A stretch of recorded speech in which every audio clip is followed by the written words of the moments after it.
Japan বিশ্বের তৃতীয় বৃহত্তম অর্থনীতি, যেখানে গত 7 দশকেরও বেশি সময় পুরুষ শাসিত রাজনৈতিক সংস্কৃতিতে এবার ঘটেছে এক ঐতিহাসিক পালাবদল। সানায়ে তাকাইচি অতি রক্ষণশীল রাজনীতিক হিসেবে পরিচিত, তবে তিনি হেভি মেটাল সঙ্গীতের ভক্ত। ডিপ পার্পল ও আয়রন মেইডেনের তার প্রিয় ব্যান্ড দল। টেলিভিশনে রক গানও গেয়েছেন তাকাইচি। বিস্তারিত আফ্রিদি হুসাইনের ডেস্ক রিপোর্টে। কালার এক্সপার্ট, জর্জ স্যাপ এবং মাইল্ড অন হ্যান্ডস টেকনোলজি সমৃদ্ধ অরিক্স ক্রিস্টাল ওয়াশ আপনার লন্ড্রি এক্সপার্ট।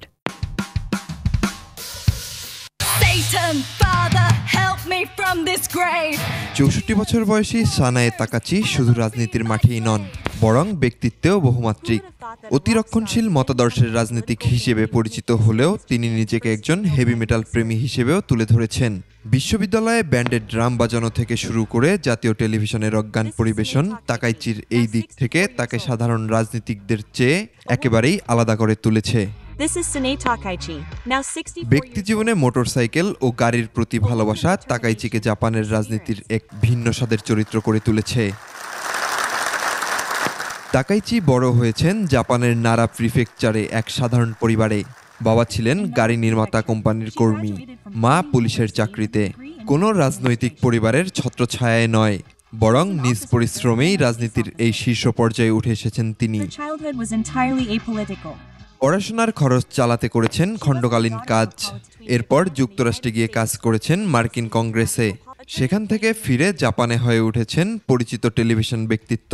রাজনীতিতে তার যাত্রা শুরু হয় 1993 সালে স্বতন্ত্র প্রার্থী হিসেবে। প্রয়াত প্রধানমন্ত্রী শিনজো আবের ঘনিষ্ঠ হিসেবে পরিচিত তাকাইচি। তিনি তাকাইচির রাজনৈতিক অভিভাবক। আবের সরকারে দীর্ঘ সময় গুরুত্বপূর্ণ মন্ত্রণালয়ে কাজ করেছেন তিনি। রাজনৈতিক আদর্শেও আবের অনুগামী।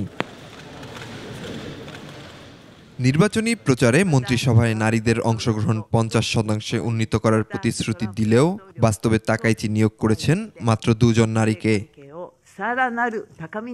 কঠোর রাজনীতি আর অনন্য ব্যক্তিত্বের মিশেলে গড়া এই নারী নেত্রী এখন আন্তর্জাতিক আলোচনার কেন্দ্রে। তিনি কি পারবেন জাপানকে নেতৃত্বে নতুন দিগন্তে নিয়ে যেতে, সেটাই এখন দেখার বিষয়। Afridi Hussain, desk report, 21 television.